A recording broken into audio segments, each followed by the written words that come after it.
The knock came after midnight, soft enough that it might have been the wind.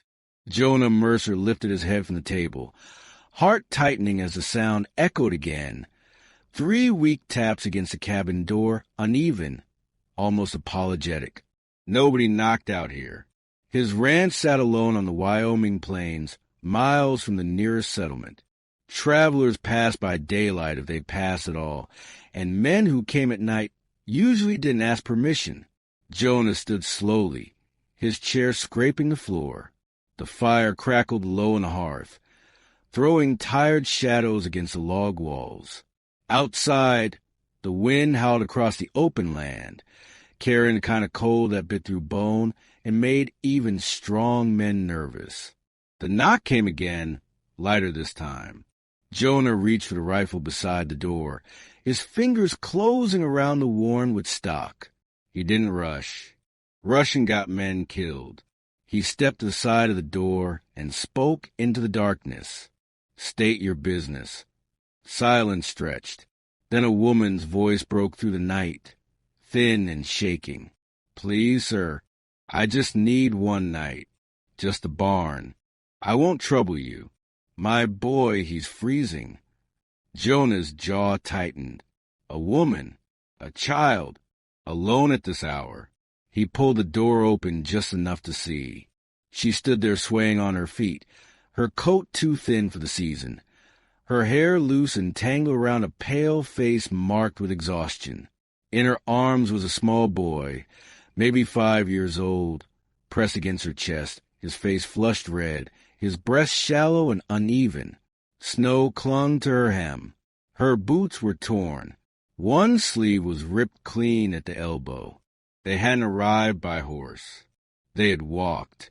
Jonah lowered the rifle slowly. "How long has he been sick?" he asked. The woman swallowed. "Since yesterday morning. I tried to keep him warm, but the wind—" Her voice cracked. "Please, the barn will do." Jonah looked past him into the dark. No lantern, no supplies, no wagon tracks. Whatever had driven them here had teeth, and it was close enough that she didn't dare stop moving. "You'll freeze in the barn," Jonah said. Her shoulders sagged. "I won't ask for more then. Come inside." She stared at him like she hadn't understood. "My boots are filthy." "Inside," he repeated, stepping back. "Now." She hesitated only a second before crossing the threshold. The warmth of the cabin hit her hard, and Jonah caught her arm as her knees buckled. She steadied herself, clutching the child tighter. "Thank you," she whispered, the words falling out like a prayer. Jonah shut the door and slid the heavy latch into place. "What's his name?" he asked, already moving toward the fire. "Samuel," she said softly. "My son." "And yours?" "Eliza." Jonah nodded once. "I'm Jonah Mercer." He added wood to the fire, building the flames higher. Then he crossed the narrow bed along the wall and stripped off the blanket. "Lay him here." "I can't take your bed." "You're not taking it," Jonah said. "You're using it." Eliza lowered Samuel onto the mattress, her hands trembling as she brushed damp hair from his burning forehead. The boy whimpered, his fingers curling weakly in her sleeve. Jonah turned away before the sight could do more damage than it already had. "I'll make something warm," he said, pulling a pot from the shelf. "And you'll tell me who you're running from." Eliza stiffened. "I didn't say." "You didn't have to," Jonah replied quietly. "People don't walk through this land at night unless they're being chased." She looked at him then, really looked, and whatever she saw made her eyes fill with tears she hadn't allowed herself yet. "He says we belong to him," she whispered. "But I'd rather die than let my son grow up afraid." Jonah stared into the fire, something old and dangerous waking in his chest. "You can stay," he said at last. "Both of you." Outside, the wind howled louder, as if angered by the answer. And Jonah Mercer knew, deep in his bones, that letting them in had already changed everything. Morning came slowly, gray light creeping through the frost-edged window, like it was unsure it was welcome. Jonah Mercer woke on the floor by the fire, his back stiff and his joints aching, but he didn't move right away. He listened. The cabin was quiet except for the soft crackle of dying embers and the uneven breathing coming from the bed. Too fast, too shallow. Jonah pushed himself up and crossed the room. Samuel lay twisted in the blankets, his cheeks flushed, his lips dry and cracked. Eliza sat beside him, awake, unmoving, as though she'd been holding vigil all night. "He got worse," she whispered. He was shaking before dawn. Jonah pressed the back of his hand to the boy's forehead. "Burning. How long has he been like this?" he asked. Eliza hesitated. 3 days. I tried herbs, tried cold water, tried praying. Jonah nodded. Sometimes prayer was all people had left. Sometimes it wasn't enough. "We'll bring the fever down," he said, more confident than he felt. "I've seen this before." Her eyes lifted to his, desperate and searching. "You have?" "Long time ago," Jonah replied. He didn't explain. Some memories didn't like daylight. He fetched water from the barrel, his movement steady, deliberate. Cold water first. Cloths soaked and wrung out. He showed Eliza how to place them at Samuel's neck and wrists, how to change them when they warmed. "You're good with him," Eliza said quietly, watching his hands. Jonah shrugged. "Used to be." They worked in silence for a while. The boy stirred, whimpering softly, his small fingers grasping at the blanket like he was drowning. "Mama?" Samuel murmured. "I'm here," Eliza said instantly, her voice gentle and fierce all at once. "I'm not going anywhere." Jonah stepped back, giving them space, but the sight struck him deeper than he expected. He turned toward the window, scanning the land beyond. The plains lay empty and white under the pale sky, deceptively peaceful. No riders, no smoke. That didn't mean they were safe. "You said he thinks you belong to him," Jonah said without turning around. "Who is he?" Eliza's hand stilled. "His name is Calebro, my husband, or he says he is." Jonah's jaw tightened. "He wasn't always cruel," she continued. "At least I didn't think so. But after Samuel was born, something changed. He drank more, watched us like property. If dinner was late, if I spoke out of turn." She stopped, swallowing hard. "When I said I was leaving," she whispered. He laughed. "Said the world would teach me better." Jonah looked at her then, really looked. The bruising shadows beneath her eyes, the way she flinched at sudden sounds, the strength it must have taken to walk away anyway. "You did right," he said. Eliza let out a shaky breath. "It doesn't feel right. It feels like I'm still in my own life." Jonah shook his head. "No, you're reclaiming it." Samuel stirred again, coughing weakly. Jonah crossed back to the bed. "There's willow bark down by the creek," he said. "I'll make tea. Bitter, but it helps." "You're leaving?" Eliza asked, panic flickering across her face. "Not far, and not long." He met her eyes. "I won't leave you unprotected." She nodded slowly, forcing herself to believe him. Jonah pulled on his coat and stepped outside. The cold hit him hard, but it cleared his head. He moved fast, scanning tracks, watching the ridges, reading the land the way he always had. Boot prints, fresh, his pulse spiked. They circled the cabin, faint but unmistakable, half hidden by snow.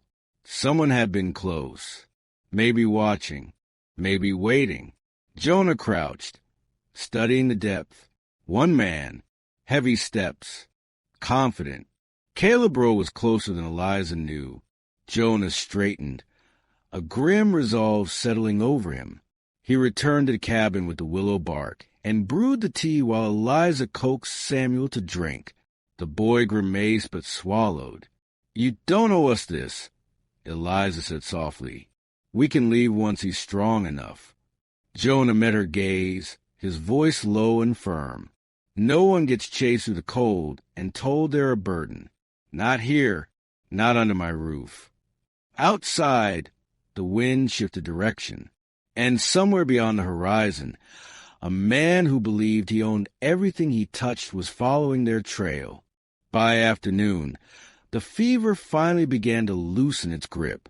Samuel slept more deeply now, his breathing steadier, the angry heat fading beneath Jonah's careful watch and Eliza's tireless tending.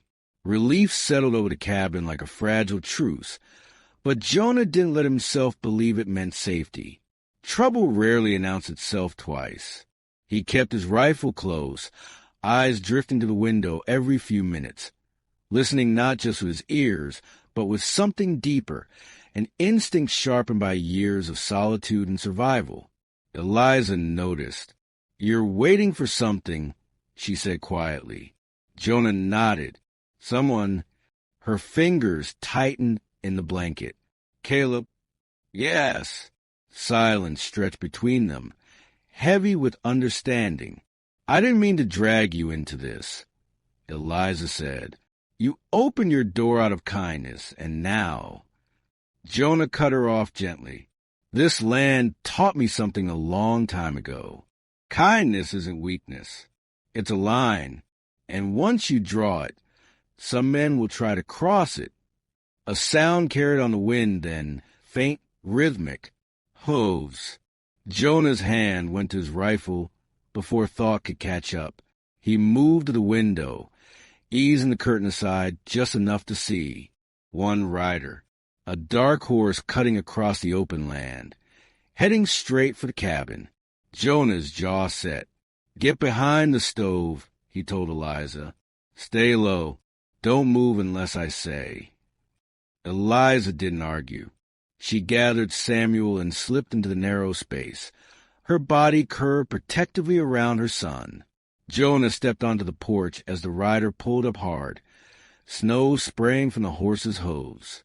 The man swung down with practiced ease, tall and broad-shouldered, his coat too fine for the work he pretended to do. Caleb Rowe smiled. "There you are," he said lightly. "I was beginning to think you'd disappeared." Jonah didn't return the smile. Private land. Caleb's eyes flicked past him toward the door. "I'm looking for my wife and boy. They wandered off. She's confused sometimes." Jonah's voice stayed level. "Haven't seen them." Caleb laughed softly, but there was no humor in it. "Now that's a shame, because I followed their track straight here." He stepped closer. Jonah didn't move. "Turn around," Jonah said. "Leave." Caleb's smile thinned. "You don't understand how this works. She belongs to me. The boy belongs to me. You don't get to decide otherwise." Jonah leaned slightly, just enough for Caleb to see the Colt resting at his hip. "You're mistaken," Jonah replied. "Out here, a man decides what he stands for, and I stand between you and that door." The air went tight. Caleb studied him, measuring. Then his gaze sharpened. "You're alone," he said, "and you're making a mistake that'll cost you." Could say the same. For a long moment, neither man moved. Wind rattled the porch boards. Somewhere inside, Samuel coughed softly. Caleb's eyes flicked to the sound, and something dark flashed across his face. "So they are here," he said. "Good. Saves me time." Jonah drew his pistol. "So does this." Caleb stopped smiling. He raised his hand slowly. "Easy now. No need for blood." Jonah didn't lower the gun. "You leave. You don't come back." Caleb's jaw worked. You think you won something? You think one night makes you a savior? No, Jonah said. I think you're a bully who met a boundary. Caleb mounted his horse, eyes never leaving Jonah. This isn't over, he said quietly. Men like me don't lose what's theirs. He turned his horse and rode off, snow swallowing his tracks. Jonah stood on the porch long after the sound faded. When he went back inside, Eliza looked at it with eyes full of fear and gratitude. He'll come back, she said. Yes, Jonah agreed. But next time he won't come alone. Eliza swallowed. Then we should leave. Jonah shook his head. Not while Samuel's weak. Not while you're running. He met her gaze, his voice steady. Sometimes the safest place is where someone finally says no. Outside, clouds rolled in low and heavy, promising snow.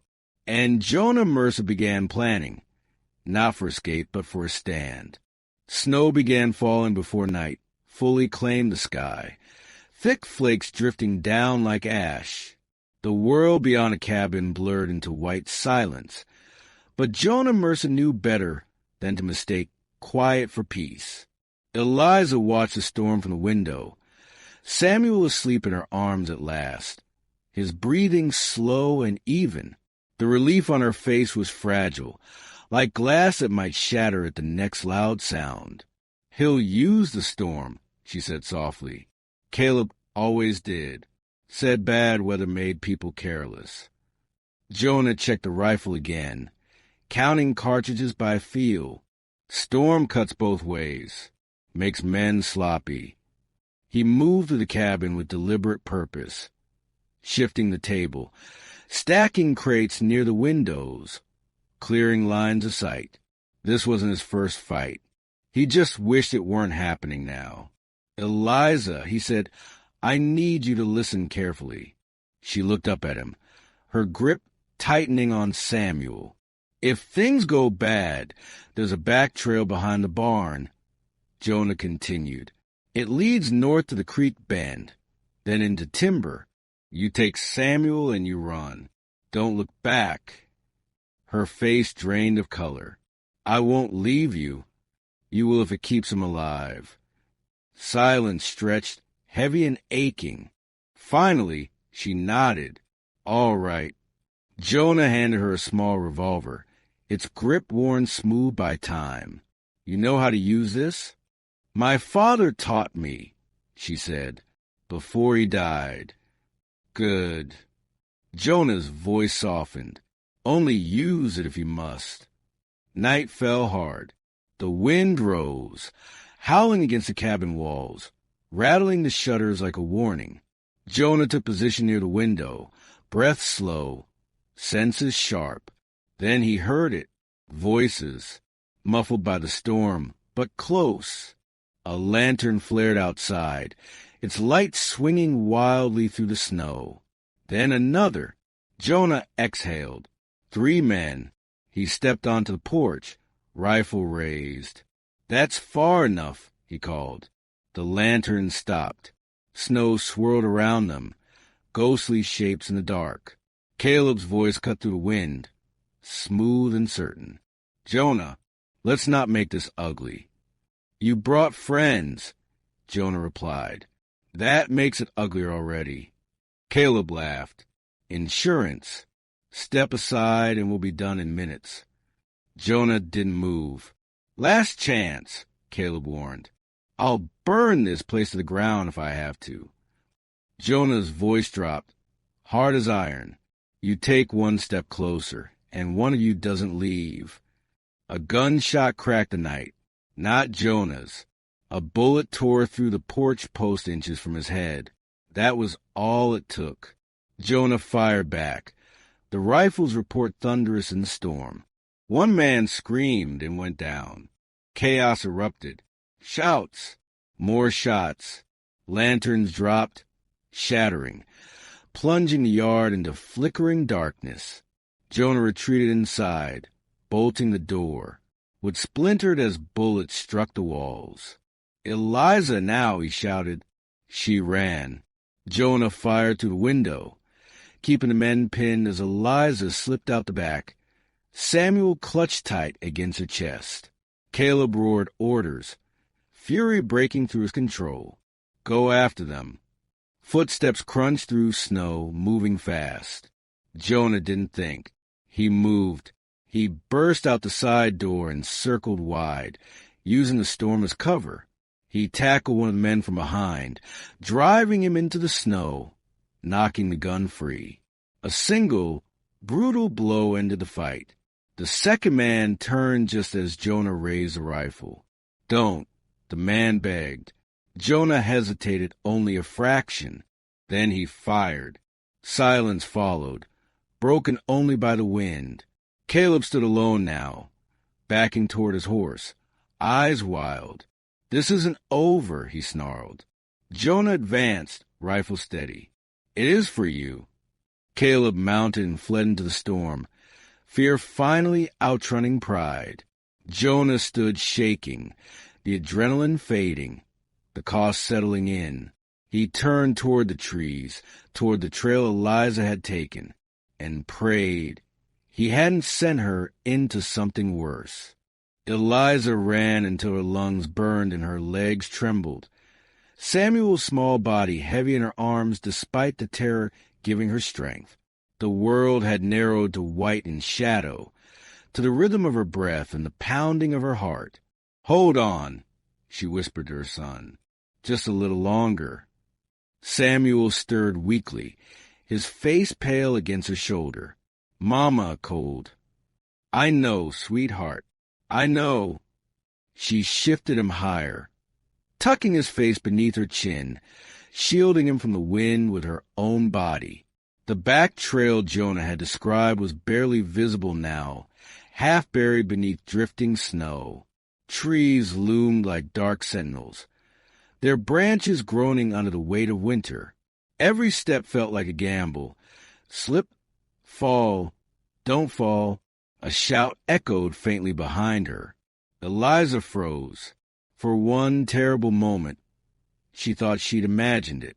Then came the crunch of boots, distant but real. Someone was following. She forced herself forward, pain screaming in her calves, fear clawing at her spine. The creek bend appeared ahead, a dark line cutting through the white.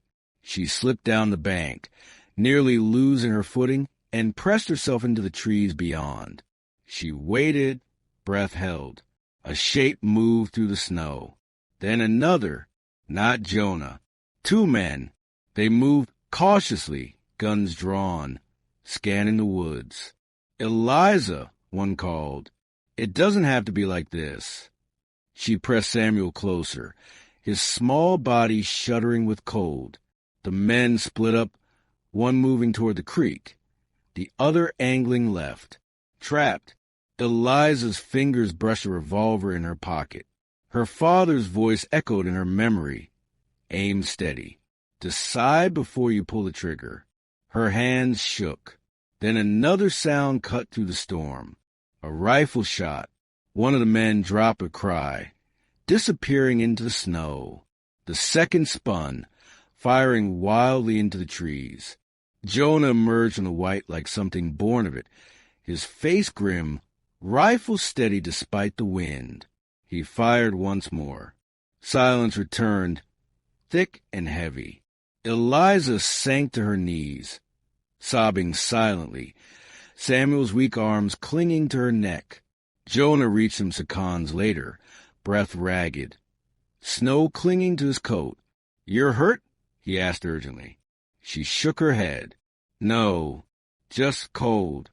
He knelt beside them, pulling his coat open and wrapping it around Samuel, then around Eliza both. His hands were firm, certain, grounding. "We can't go back," she said, panic rising. "The cabin—" "I know." Jonah looked toward the dark trees. "It's gone, or it will be."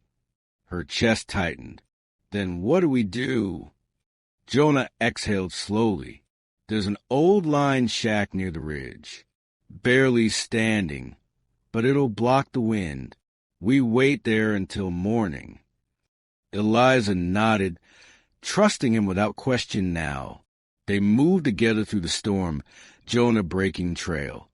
Eliza clinging to Samuel and to the sound of Jonah's voice when the wind grew too loud. By the time they reached the shack, her legs nearly gave out. Jonah kicked the door in, ushered them inside, and set to work immediately. Firewood, flint, motion without hesitation. The flames caught slowly, grudgingly, but when they did, warmth bloomed like a miracle. Eliza sat against the wall, Samuel cradled in her lap, tears streaming down her face as the fear finally released its grip. "I thought I was going to lose him," she whispered. Jonah crouched beside them. "You didn't." She looked at him then, really looked, snow-streaked, bloodied knuckles, exhaustion carved into his face, and resolve beneath it all. "You didn't have to come after us," she said. Jonah met her gaze. "I said I wouldn't leave you unprotected." Silence settled, broken only by the crackle of fire. Outside, the storm raged on, but inside the small shack, something steadier had taken hold. Trust forged in fear, and a bond neither of them could undo now. And somewhere in the distance, a man who believed he owned what he could break was learning that some lines, once crossed, could never be uncrossed. Dawn came quietly, as if the world itself was afraid to disturb what had survived the night. The storm had spent its fury, leaving behind a landscape scrubbed clean and shining. Snow lay unbroken across the ridge, softening the sharp edges of rock and tree. Smoke curled thinly from the lined shack's crooked chimney, a fragile sign of life against the vast white. Jonah Mercer woke first. His body ached in places he hadn't known could ache, but the fire still held, and that mattered. He shifted carefully and looked toward the corner where Eliza sat, Samuel bundled in his coat, both of them asleep at last. The boy's breathing was steady now, slow and deep, the kind that meant warmth had finally reached his bones. Jonah let out a breath he hadn't realized he'd been holding. He stepped outside, boots crunching softly in the snow, and scanned the land. No tracks, no riders, no movement but a lone hawk circling high above, riding the cold air like it owned the sky. It felt like a sign. When he returned inside, Eliza was awake, watching him with tired eyes that still held something fierce. "He's better," she said quietly. Jonah nodded. "He's strong." She hesitated, then spoke the question she'd been carrying. "Is it over?" Jonah considered the truth. "Caleb won't be coming back. Not after last night. Men like him rely on fear. Once it fails, they disappear." Eliza closed her eyes, relief washing over her in a shuddering wave. She pressed her forehead to Samuel's hair and whispered something Jonah didn't hear. Maybe a prayer, maybe a promise. They left the shack as the sun climbed higher, moving slowly, carefully. By the time the cabin came into view, smoke no longer rose from the chimney. The walls were blackened, the roof sagging in places where fire had taken hold.